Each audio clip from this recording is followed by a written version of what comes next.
டிஎன்பிஎஸ்சியில் பகடை அதாவது டைஸ்லேருந்து இதுவரை கேட்ட கொஷின்ஸ் எல்லாத்தையும் பற்றி ஒன்று ஒன்றா பார்க்கலாம். சரியா? அதுக்கு முன்னாடி நீங்கள் ஸ்டாண்டர்ட் டைஸ்னால் என்ன, ஜென்ரல் டைஸ்னால் என்ன அப்படின்னு தெரிஞ்சிருக்கிறது ரொம்பவே முக்கியம். ஓகேவா?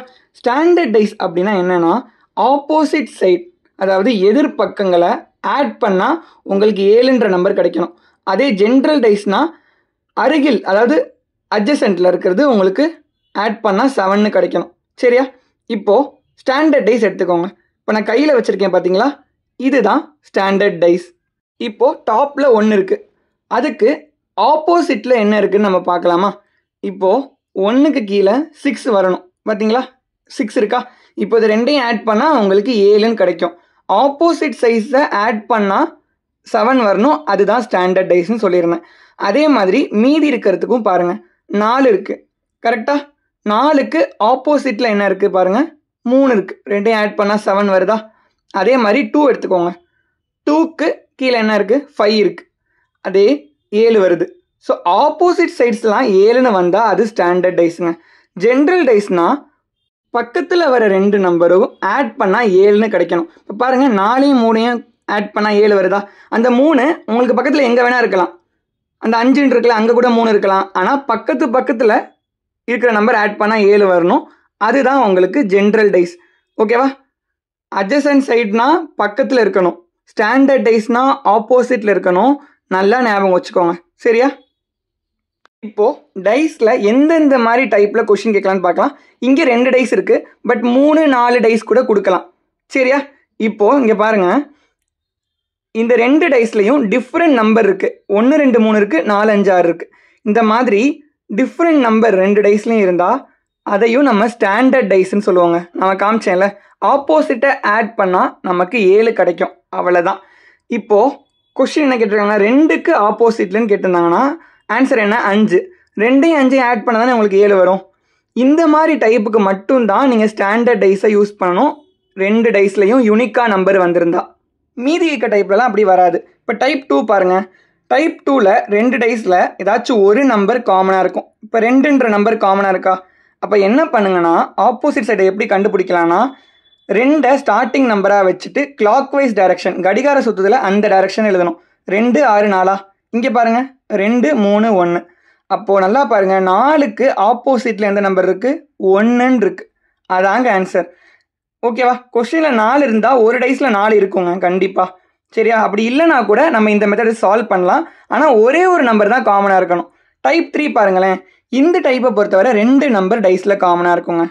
பார்த்தீங்களா? 3, 2, 3, 2. அப்போ எப்படி ஆப்போசிட் கண்டுபிடிக்கிறதுனா, மீதி இருக்க 2 நம்பர் இருக்கா, அதுதான் அதுக்கு ஆப்போசிட். 5க்கு 6 ஆப்போசிட்டு, 6க்கு 5 ஆப்போசிட். ரொம்பவே ஈஸிங்க. சரியா?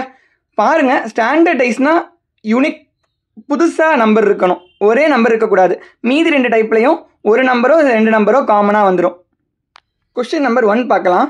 எண் 2க்கு எதிரே உள்ள முகத்தில் உள்ள எண், அதாவது சிம்பிளாக 2க்கு ஆப்போசிட் என்ன அப்படின்னு கேட்டிருக்காங்க.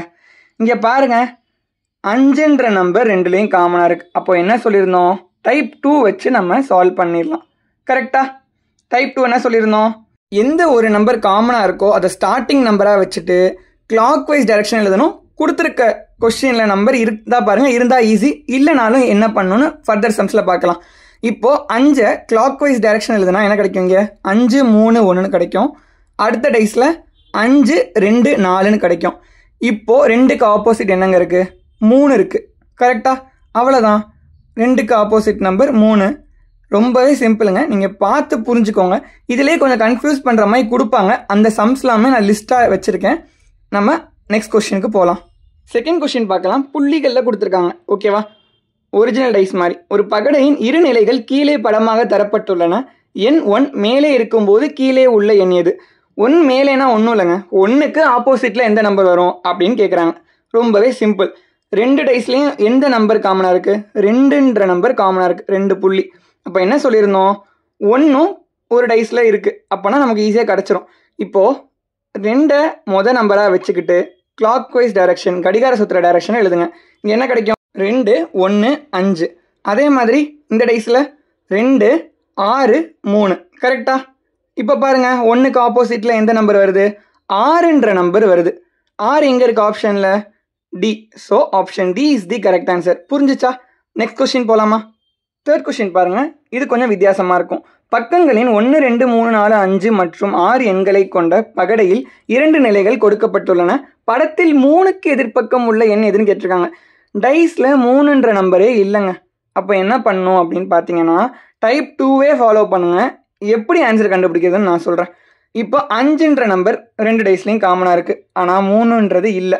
இப்போது 5 ஸ்டார்டிங்காக வச்சுட்டு நம்ம வழக்கம் படியே அதை கிளாக் வைஸ் டைரக்ஷன் எழுதுங்க. இப்போ இங்கே என்ன கிடைக்கும்? 5, 6, 2, இங்கே 5, 1, 4. கரெக்டா?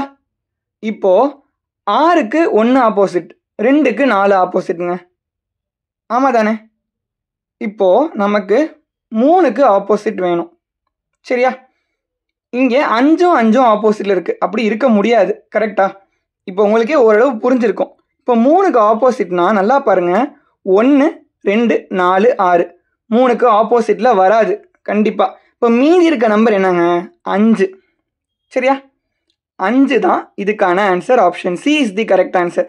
இந்த மாதிரி ஒரு நம்பர் 2 வாட்டி வந்துருச்சுன்னா, ஒரு நம்பர் கொடுக்கலனா அதுதாங்க அதுக்கு ஆப்போசிட். ஃபோர்த் கொஸ்டின் பாருங்கள், இன்னுமே ஈஸியாக புரியும். ஒரு பகடையின் 2 நிலைகள் கொடுக்கப்பட்டுள்ளன. அடிப்பக்கத்தில் 4 இருக்கும் பொழுது மேல் பக்கத்தில் இருக்கும் எண் என்ன? 4க்கு ஆப்போசிட் நம்பர் கேட்குறாங்க. அதை தான் இப்படி கேட்டு வச்சுருக்காங்க. இப்போ 4க்கு ஆப்போசிட்னா டைஸில் அதே மாதிரி 4ன்ற நம்பர் இல்லைங்க, ஆனால் 1, 2 வாட்டி இருக்குது. அப்போ கண்ணை மூடிட்டு ஆப்ஷன் 1ன்னு டிக் பண்ணிருங்க. கண்டிப்பாக அதாங்க ஆன்சர் வரும். ஏன்னா போன சம்மில் அப்படி தானே பார்த்தோம். இப்போ வழக்கம் போல் 1 ஸ்டார்டிங் நம்பராக வச்சுட்டு கிளாக் வைஸ் டைரக்ஷன் எழுதுவோமா? 1, 2, 3, இங்கே 1, 6, 5ன்னு வரும். இப்போ பாருங்கள், 2க்கு 6 ஆப்போசிட், 3க்கு 5 ஆப்போசிட். கரெக்டா? அதே மாதிரி வருதா? இப்போது 1க்கு 1 ஆப்போசிட் வராதுங்க. இப்போ 1க்கு 2, 3, 5, 6 ஆப்போசிட்டாக வரலனா ரிமைனிங் நம்பர் என்ன இருக்குங்க? 4. கரெக்டா? அப்போ 1ம் 4ம் தாங்க opposite. So option A is the correct answer. So இந்த 2 சம் மூலமாகவே நம்ம எந்த மாதிரிலாம் சால்வ் பண்ணலாம் அப்படின்றத உங்களுக்கு புரிஞ்சிருக்கும். நெக்ஸ்ட் கொஸ்டின் போகலாம். 5th கொஸ்டின் பாருங்கள், 2 புள்ளிகள் உள்ள முகத்திற்கு எதிரே உள்ள முகத்தில் எத்தனை புள்ளிகள் உள்ளன? 2க்கு ஆப்போசிட் நம்பர் கேட்குறாங்க. சரியா? புள்ளியில் கொடுத்துருந்தா உங்களுக்கு கன்ஃபியூஸ் ஆச்சுன்னா நீங்கள் என்ன பண்ணுங்கள், அந்த நம்பரை எழுதிக்கோங்க. 1, 3, 5, இங்கே 5, 4, 2. உங்களுக்கு வேணும்னா எழுதிக்கோங்க, புரிஞ்சால் டேரெக்டாகவே போட்டுருங்க. இப்போ 5ன்ற நம்பர் 2 டைஸ்லேயும் வருது. கரெக்டா? ஓகேவா? அதே மாதிரி 2ன்ற நம்பர் டைஸில் இருக்குது. அப்போது நமக்கு ஈஸியாகவே வந்துடும், போன சம்மாய் வராது. இப்போ 5ன்றதை ஃபஸ்ட் நம்பராக வச்சுட்டு கிளாக் வைஸில் எழுதுங்க. என்ன கிடைக்கும்? 5, 3, 1, இங்கே 5, 2, 4. கரெக்டா? அப்போது 2க்கு ஆப்போசிட் 3. ஈஸியாக வந்துருச்சு பாருங்கள். Option C is the correct answer. அடுத்தடுத்த வீடியோவில் இந்த மாதிரி நிறைய டைப்பில் ப்ராப்ளம் பார்க்கலாம். ஓகேவா? உங்களுக்கு நல்லாவே புரியும் டிஎன்பிஎஸ்சியில் கேட்ட கொஷின்ஸ்லாம். உங்களுக்கு பிடிச்சிருந்தா ஒரு ஃபாலோ மட்டும் பண்ணிக்கோங்க.